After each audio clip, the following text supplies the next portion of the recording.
समस्या बढ़ती जा रही थी कि निकाय चुनाव की तारीखों को लेकर कब कोई फैसला आता है। इलाहाबाद हाईकोर्ट के फैसले के बाद तो परेशानी और गहरा गई थी, जिसके बाद राज्य सरकार ने सुप्रीम कोर्ट का रुख किया था और सुप्रीम कोर्ट से वहां पर बड़ी राहत मिलती दिखाई दे रही है उत्तर प्रदेश सरकार को। इसको राहत क्यों कहा जा रहा है?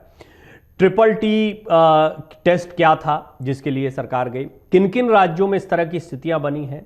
अन्य पिछड़ा वर्ग के आरक्षण का यह मुद्दा क्या है? ये सारी चीजें थोड़ी सी देर में मैं आपको यहां पर समझाने जा रहा हूं, बताने जा रहा हूं। उससे पहले यह बहुत अहम है कि सुप्रीम कोर्ट ने इलाहाबाद हाई कोर्ट के फैसले पर रोक लगा दी और बहुत विस्तार से कुछ ही देर में मैं आपको सारी जानकारियां यहां पर दूंगा कि क्या क्या वजह रही, किस तरीके से ये पूरा मामला आगे बढ़ा और अब कैसे इसे उत्तर प्रदेश सरकार के लिए एक राहत की बात कहा जा रहा है और निकाय चुनाव का रास्ता कैसे साफ हो गया है।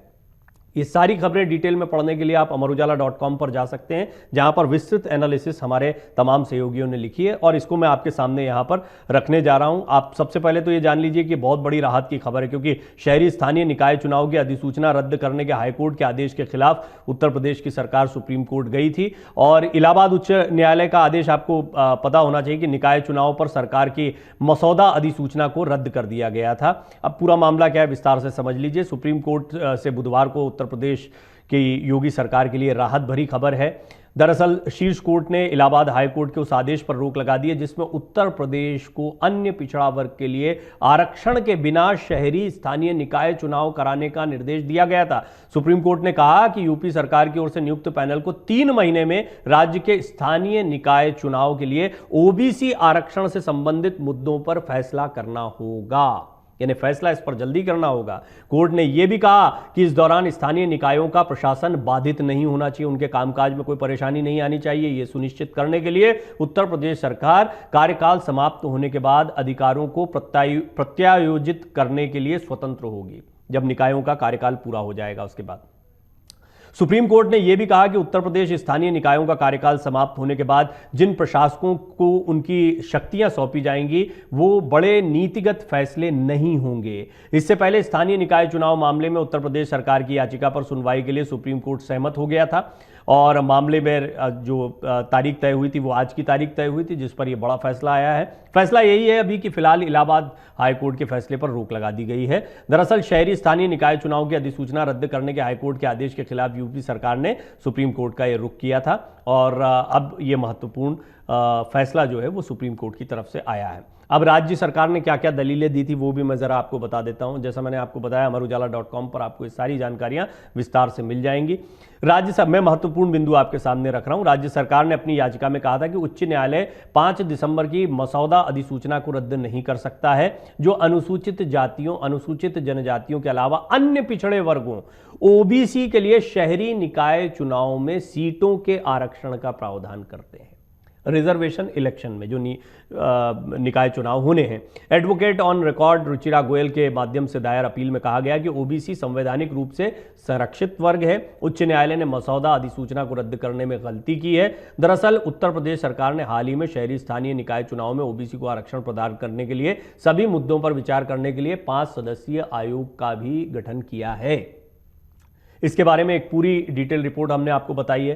पूरा मामला क्या है? उत्तर प्रदेश सरकार ने 5 दिसंबर को निकाय चुनाव के लिए आरक्षण की अधिसूचना जारी की थी। इसके खिलाफ हाई कोर्ट में याचिका दायर की गई थी और कहा गया कि यूपी सरकार ने आरक्षण तय करने में सुप्रीम कोर्ट के ट्रिपल टेस्ट फॉर्मूले का पालन नहीं। ट्रिपल टेस्ट फॉर्मूला भी मैं संक्षेप में आपको यहां पर थोड़ा बताऊंगा।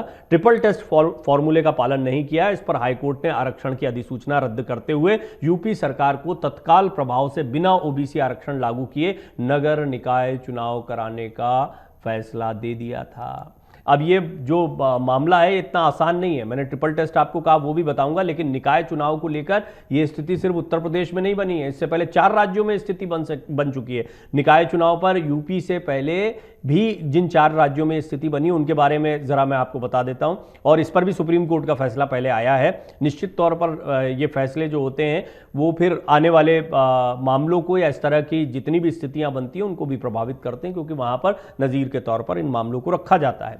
यूपी नगर निकाय चुनाव को लेकर इलाहाबाद हाईकोर्ट द्वारा दिए गए फैसले के खिलाफ यूपी सरकार ने सुप्रीम कोर्ट का रुख किया और शीर्ष अदालत ने कहा है कि वो इस मामले में जो सुनवाई आज 4 जनवरी की तारीख तय हुई थी, सुनवाई हो गई अब इस पूरे मामले में रास्ता साफ हो गया है और राहत की खबर इसको उत्तर प्रदेश सरकार के लिए बताया जा रहा है, क्योंकि इलाहाबाद हाईकोर्ट ने जो कुछ कहा उस पर रोक लगा दी गई है। अब पहले जान लीजिए कि ये पूरा मामला क्या है। 5 दिसंबर को यूपी सरकार ने नगर निकाय चुनाव के लिए आरक्षण की अधिसूचना जारी की थी और इसके खिलाफ इलाहाबाद हाईकोर्ट में याचिका दायर की गई थी। कहा गया था कि यूपी सरकार ने आरक्षण तय करने में ट्रिपल टेस्ट फॉर्मूले का, ये जैसा मैंने आपको जानकारी दी वो उसका पालन नहीं किया गया है। फिर इसके बाद में 27 दिसंबर को इलाहाबाद हाईकोर्ट ने इस मामले में फैसला सुनाया था। कोर्ट ने बिना ओबीसी आरक्षण लागू किए ही चुनाव कराने का आदेश दिया। अब आपको याद होगा इसके बाद राजनीति गर्मा गई थी। इसके बाद विपक्ष के तमाम दलों ने योगी सरकार पर निशाना साधते हुए कहा कि इनकी नीयत नहीं है आरक्षण के खिलाफ। इसको एक राजनीतिक रंग दे दिया गया था और ये बहुत भारी पड़ सकता था, क्योंकि एक बहुत बड़ा मुद्दा बनता जा रहा था। और हालांकि इसमें कोई राज्य सरकार का बहुत ज़्यादा लेना देना नहीं था। राज्य सरकार अपने प्रयास कर रही थी, लेकिन कोर्ट का जब फैसला आ गया, चुनाव डिले हो रहे थे, तो आरक्षण के मुद्दे से इसको जोड़ा जा रहा था, इसका एक नैरेटिव सेट किया जा रहा था। इसीलिए इसको यूपी सरकार के लिए एक राहत की बात कहा जा रहा है। उस समय पर न्यायमूर्ति देवेंद्र उपाध्याय और न्यायमूर्ति सौरभ लवनिया की खंडपीठ ने कहा कि बगैर ट्रिपल टेस्ट की औपचारिकता पूरे किए ओबीसी को कोई आरक्षण नहीं दिया जाएगा। कोर्ट ने कहा चूंकि नगर पालिकाओं का कार्यकाल खत्म हो चुका है या फिर खत्म होने वाला है, ऐसे में राज्य सरकार, राज्य निर्वाचन आयोग तत्काल चुनाव अधिसूचित, चुनाव तो हो लेकिन यह आरक्षण लागू नहीं होगा। कोर्ट ने यह भी निर्देश दिया था कि ट्रिपल टेस्ट संबंधी आयोग बनने पर ट्रांसजेंडर्स को पिछड़ा वर्ग में शामिल किए जाने के दावे पर गौर किया जाएगा। इलाहाबाद हाईकोर्ट के इसी आदेश के खिलाफ यूपी सरकार ने सुप्रीम कोर्ट का दरवाजा खटखटाया था और आज उनके लिए एक बड़ी राहत की खबर आ गई है। किन 4 राज्यों की जो मैं बात कर रहा था, महाराष्ट्र, इस साल की शुरुआत में ही बिना ट्रिपल टेस्ट लागू करके ओबीसी आरक्षण देने के महाराष्ट्र सरकार के फैसले को भी खारिज किया गया था। सुप्रीम कोर्ट ने भी बॉम्बे हाईकोर्ट के फैसले को बरकरार रखा। तब राज्य सरकार पिछड़ों को आरक्षण देने के लिए अध्यादेश ले आई थी, लेकिन सुप्रीम कोर्ट ने इस अध्यादेश को खारिज कर दिया था। अंत में राज्य सरकार को पिछड़ा आयोग का गठन करना, आयोग का गठन करने की तो अभी भी बात कही गई है, उसकी सिफारिशों के आधार पर सुप्रीम कोर्ट ने आरक्षण की अनुमति दी। राज्य सरकार ने पिछड़ा वर्ग आयोग, बिहार की अगर बात करें तो पिछड़ा वर्ग आयोग की जगह पहले से काम कर रहे अति पिछड़ा आयोग को ओबीसी आरक्षण की रिपोर्ट तैयार करने का काम सौंप दिया। इस फैसले को यह कहते हुए सुप्रीम कोर्ट में चुनौती दी गई कि यह समर्पित पिछड़ा आयोग नहीं है, इसके लिए अलग से आयोग बनाया जाना चाहिए। हालांकि कोर्ट ने आयोग की रिपोर्ट के आधार पर जारी चुनाव कार्यक्रम में कोई दखल नहीं दिया, लेकिन आयोग की वैधता पर अब सुनवाई होगी, जनवरी में ही होनी। मध्य प्रदेश, यहां पर भी नगर निकाय का चुनाव जो है वो अदालत में फंस गया था। मध्य प्रदेश में हाईकोर्ट ने बिना ट्रिपल टेस्ट फॉर्मूला लागू किए चुनाव कराने के फैसले किए थे। देखिए आप, इसी झारखंड में भी यही मुद्दा था, ट्रिपल टेस्ट, ये बार बार बात आ रही है, तो ट्रिपल टेस्ट भी आपको बता देते हैं कि क्या होता है। यूपी सरकार की याचिका जो थी उस पर तो फैसला आ गया है, इलाहाबाद हाईकोर्ट के फैसले पर रोक लगा दी गई। अब ट्रिपल टेस्ट क्या होता है वो मैं थोड़ा सा आपको बता देता हूं। उत्तर प्रदेश के निकाय चुनाव को लेकर ये जितना घमासान मचा, इसमें ये बात स्पष्ट हो गई है कि ट्रिपल टेस्ट बार बार आ रहा है कि ट्रिपल टेस्ट के बिना ही ये लागू किया जा रहा है। तो हम आपको ये बता देते हैं कि आखिर ये ट्रिपल टेस्ट होता क्या है। स्थानीय निकायों में पिछड़ेपन की प्रकृति की जांच के लिए एक आयोग की स्थापना की जाती है। यह आयोग निकायों में पिछड़ेपन की प्रकृति का आकलन करेगा और सीटों के लिए आरक्षण प्रस्तावित करेगा। आयोग की सिफारिशों के तहत स्थानीय निकायों की ओर से ओबीसी की संख्या का परीक्षण कराया जाएगा और उसका सत्यापन किया जाएगा, ये तय करने के लिए कि भाई ये ओबीसी हैं, इनको आवश्यकता है और जो तय मानदंड हैं उनके आधार पर आरक्षण की व्यवस्था बनाई जाए। इसके बाद ओबीसी आरक्षण तय करने से पहले यह ध्यान रखा जाए कि एससी, एसटी और अन्य पिछड़ा वर्ग के लिए कुल आरक्षित सीटें 50% से ज्यादा ना हो। ये 50% का जो पेंच है, यही सारे चुनाव में जो है वो गंभीर पेंच बनता है। और खुश करने के लिए कहिए, इस पर बहुत सारी बातें होती हैं कि राजनीति में जो आरक्षण का मुद्दा है वो हमेशा से बहुत महत्वपूर्ण मुद्दा रहा है। अब ट्रिपल टेस्ट का ये जो फॉर्मूला है, इनमें ये 3 आधार होते हैं जिनके आधार पर 3 अहम बातों के आधार पर ये तय किया जाता है आरक्षण का मुद्दा। अब इस पर सरकारों का क्या कहना है। 5 दिसंबर को यूपी सरकार ने नगर निकाय चुनाव के लिए आरक्षण की अधिसूचना जारी की। सरकार ने इसमें सुप्रीम कोर्ट के निर्देश के अनुसार ट्रिपल टेस्ट फॉर्मूले का पालन नहीं किया था। ये उत्तर प्रदेश सरकार के बारे में कहा गया। मामला इलाहाबाद हाईकोर्ट पहुंचा था। उत्तर प्रदेश सरकार ने हलफनामा दाखिल कर जवाब भी दिया था। सरकार का कहना रहा कि उसने 7 अप्रैल 2017 को विस्तृत प्रक्रिया के साथ निकाय चुनाव के लिए ओबीसी आबादी की पहचान के लिए दिशा निर्देश जारी किए थे। ओबीसी की पहचान करने के लिए दिशा निर्देश जारी किए जा रहे हैं, लेकिन ये क्या तय मानदंडों और जिस ट्रिपल टेस्ट की अभी बात की गई, जो 3 आधार बताए गए हैं, उन महत्वपूर्ण बातों के आधार पर किया जा रहा है, ये जो महत्वपूर्ण था। और ट्रिपल इसमें अगर बात की जाए, सरकार का कहना है कि 7 अप्रैल 2017 को विस्तृत प्रक्रिया हुई और इसमें ओबीसी आबादी की पहचान के लिए दिशा निर्देश जारी किए गए, जो ट्रिपल टेस्ट फॉर्मूले की पहली शर्त है। इसके बाद ओबीसी के अनुपातिक आरक्षण के नियम को यूपी सरकार ने सख्ती से पालन किया है। 50% से ज्यादा आरक्षण न दिए जाने के सुप्रीम कोर्ट के निर्देश का पालन भी किया जा रहा है, यानी हम ट्रिपल टेस्ट फॉर्मूले के हिसाब से चल रहे हैं, ये कहा गया। अब हाईकोर्ट ने क्या कहा था इस मुद्दे पर, क्यों फिर अब जब ट्रिपल टेस्ट की बात कह दी गई थी तो खारिज क्यों हुआ? न्यायमूर्ति देवेंद्र कुमार उपाध्याय और सौरभ लवनिया की खंडपीठ ने नगर निकाय चुनाव को लेकर दायर याचिका पर सुनवाई की और इस पर बड़ा फैसला सुनाया। बगैर ट्रिपल टेस्ट की औपचारिकता पूरी किए ओबीसी को कोई आरक्षण नहीं दिया जाएगा।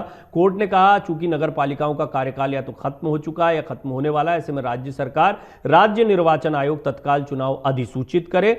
चुनाव की जारी होने वाली अधिसूचना में संवैधानिक प्रावधानों के तहत महिला आरक्षण को भी शामिल किया जाए, यह भी शामिल होगा। कोर्ट ने यह भी निर्देश दिया कि ट्रिपल टेस्ट संबंधी आयोग बनने पर ट्रांसजेंडर्स को पिछड़ा वर्ग में शामिल किए जाने के दावे पर गौर किया। यह फैसले के बारे में मैंने अभी आपको यहां पर लाइव के दौरान बताया भी है और इससे पहले 4 राज्यों में भी यह पेंच फंस चुका है। लेकिन इन सारी चीजों के बीच में अब यह तय हो गया कि थोड़ा राहत की खबर है। इसमें राहत की खबर क्या है कि एक तो चुनाव जो है वो, अब चुनाव तो होने थे लेकिन चुनाव में आरक्षण का मुद्दा बहुत बड़ा मुद्दा बन सकता था और यह बीजेपी के लिए बड़ी परेशानी का सबब भी बन सकता था। यही वजह है कि हाथों हाथ इसको तमाम राजनीतिक दलों ने उठा लिया, खासतौर पर पिछड़ा, अति पिछड़ा की बात करने वाले। पिछड़ा वोट बैंक बहुत ही महत्वपूर्ण है उत्तर प्रदेश में। उत्तर प्रदेश की सियासत में बहुत डिसिसिव माना जाता है और हाल के दिनों में यह माना जाता है कि एक तरफ जहां पर दलितों की राजनीति मायावती करती रही, मुस्लिम और यादवों की राजनीति अखिलेश यादव करते रहे, इस सब के बीच में दलितों को अपने साथ जोड़ने में बीजेपी बहुत हद तक कामयाब हुई और बीजेपी को उत्तर प्रदेश में चाहे विधानसभा चुनाव के दौरान हो चाहे लोकसभा चुनाव के दौरान हो, जो फायदा मिला है उसके पीछे वोट बैंक कार्य करता है। अब कितना असर जाएगा, किस तरीके से चुनाव होंगे, इस आरक्षण का क्या फर्क पड़ेगा, ये तो चुनाव के नतीजे बताएंगे। बहरहाल ये बहुत ही महत्वपूर्ण फैसला है जो सुप्रीम कोर्ट ने दिया। डाउनलोड करें अमर उजाला ऐप और पाएं खबरें लगातार। अगर आप ये वीडियो YouTube पर देख रहे हैं तो हमारे चैनल को सब्सक्राइब करें और बेल आइकन को दबाना ना भूलें। अगर आप Facebook पर यह वीडियो देख रहे हैं तो हमारे पेज को लाइक करें।